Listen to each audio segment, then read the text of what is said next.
So I recently finished screening The Secret Agent, and my overall thoughts, it's hugely overrated.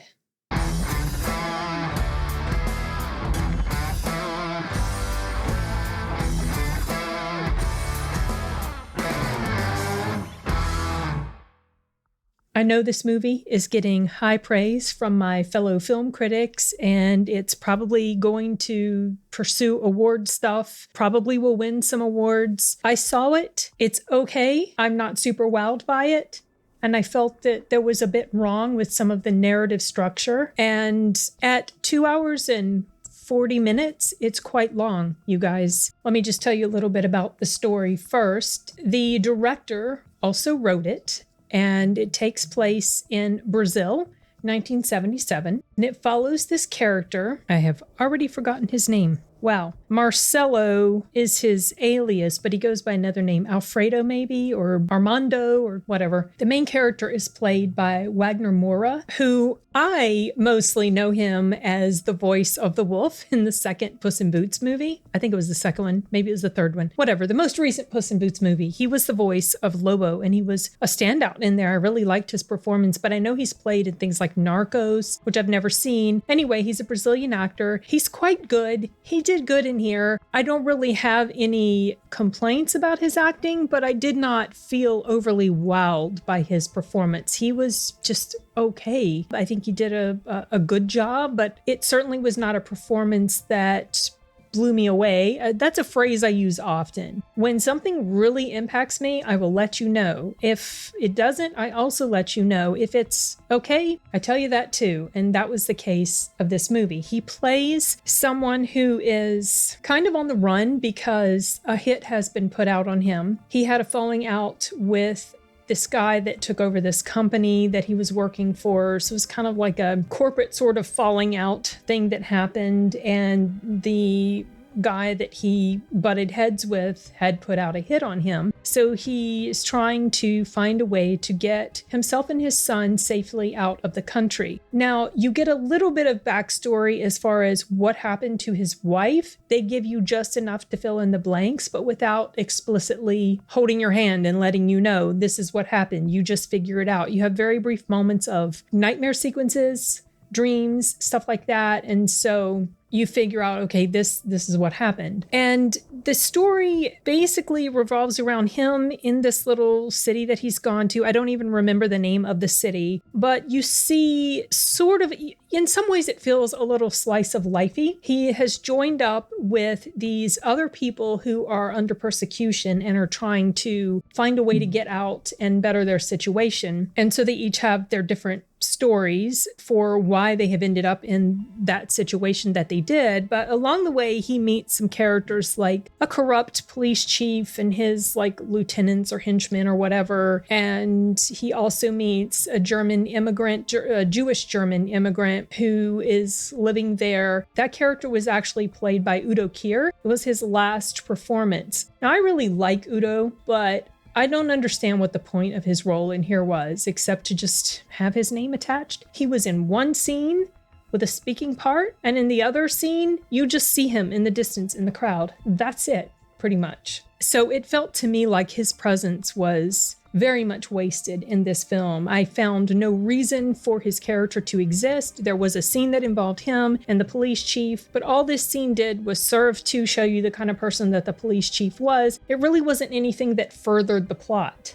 We already kind of knew the type of person the police chief was without having to see this particular moment in the story. So things like that felt like padding, unnecessary padding to just draw this thing out. And that's one of my issues with the film. Another instance of why sort of scene is at the beginning, the main character's at this gas station and there's a dead body lying there in the gas station. It apparently has been for days. And then these police come by and they kind of eye his character, the main character, with suspicion. Nothing ever really comes of it. We do kind of get a feel for the atmosphere of the place that he has come into. But okay, it felt like that was a moment that was drawn out a bit longer than it really needed to be as well. And then there were often many shots of the camera panning up to the wall, showing a picture on the wall. I'm assuming that was probably the president at the time. Brazil was living under a terrible, I don't know, I guess like a dictatorship in the 70s or during this time specifically. And I'm sure that panning the camera up to the wall and showing us this, I guess, terrible president was really hitting you over the head with, look how bad things are. Here's the president. I'm assuming that's what that was about. They overused that technique. I was like, okay, it's time for another zoom in, a picture on the wall. And sure enough, there it was. So I just was questioning some of the creative choices that the director took. The story is divided into 3 parts. One is called The Boy's Nightmare. The other one is called Identification Institutes. And the third one was Blood Transfusion. There are some things I like about the film. The acting's fine. Cinematography's fine. This feels like something that takes place in the 70s. They've got that aesthetic down. Even the way the film looks reminds me of a film from the 70s. It feels lived in and it feels authentic. As far as the way the story goes, you get into the movie for a good deal of time before all of a sudden there is a time jump to, I guess, the present day. And you've got people that are listening to recorded tapes that are telling the story of what was happening in this main narrative of the movie. So that was kind of an interesting twist on the story. They're basically transcribing these different tapes that were made, documenting events from back then. So I thought that was interesting. And they would, after they showed these women the first time doing their transcribing, listening to the tapes, they would then take multiple jumps back and forward and back and forward. And then the final part of the movie takes place in the modern day with one of the girls that has been transcribing the tapes. She gets kind of caught up in the story of what she's listening to, and she wants to dig a little further. And so that's how the film ends, basically, is with the stuff that she's doing after she has finished transcribing these events that she was listening to. With regard to this film feeling lived in and authentic, in some ways, it felt like the movie leaned a little bit too much into that. There were moments where shots were lingering on certain events, like there's this festival happening in the street and the main character's kind of weaving his way through the festival. That went on quite a bit longer than I felt like it needed to. And there were other moments of a woman that came in to give a deposition at this place because of an event that happened at her house involving the death of a child. This had nothing at all to do with the plot either, which is why I say this felt very slice of lifey. It's just showing you these things that really don't further the plot, and it feels to me like it does more to just add length to the story rather than give it any more meaning than we already understand is going on in here. These are some things that I had a problem with that prevents this film from really reaching a level of excellence to me. It's okay. I think it's worth a watch, especially if you like films like this. But I don't think this is anything that really deserves the big, huge attention that it's getting as far as award stuff. But this is also something that is right up the alley of entities like the Academy and other various film critic associations or whatever. There is a storyline involving the main character trying to find out about his mother, find some sort of documentation about his mother. When you are introducing story elements like this, you are expecting there's going to be some kind of payoff because narratively, that's just generally the way stories go. And when you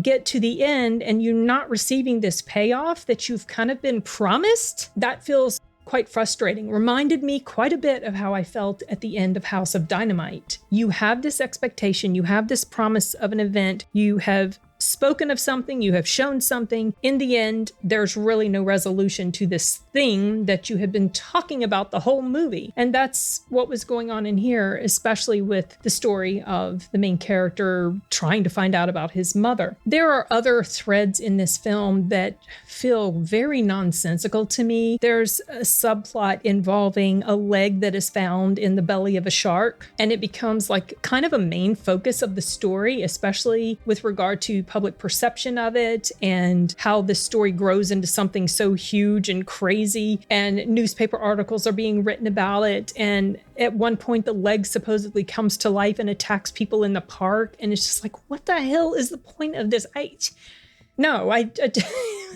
thought that was ridiculous. In the end, this film felt, in addition to being overrated, it felt very anticlimactic, the ending. It did not have the payoff to the sort of promises that you felt were being given as far as the way the story was going to go. Some people might argue, well, that's such a very creative touch to give to a film like this. But there are very few cases in which I would agree that taking that type of route works, because most of the time it just doesn't for me. And this is one of those times that it absolutely doesn't. Another bone of contention I have with this film is the title, and that it is being described as an espionage thriller, which is completely inaccurate. There is no one in this story that is a secret agent, and there is no espionage stuff going on.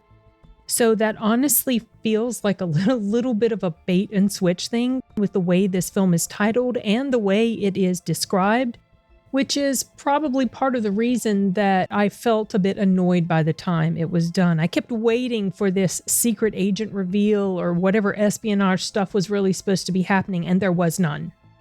None.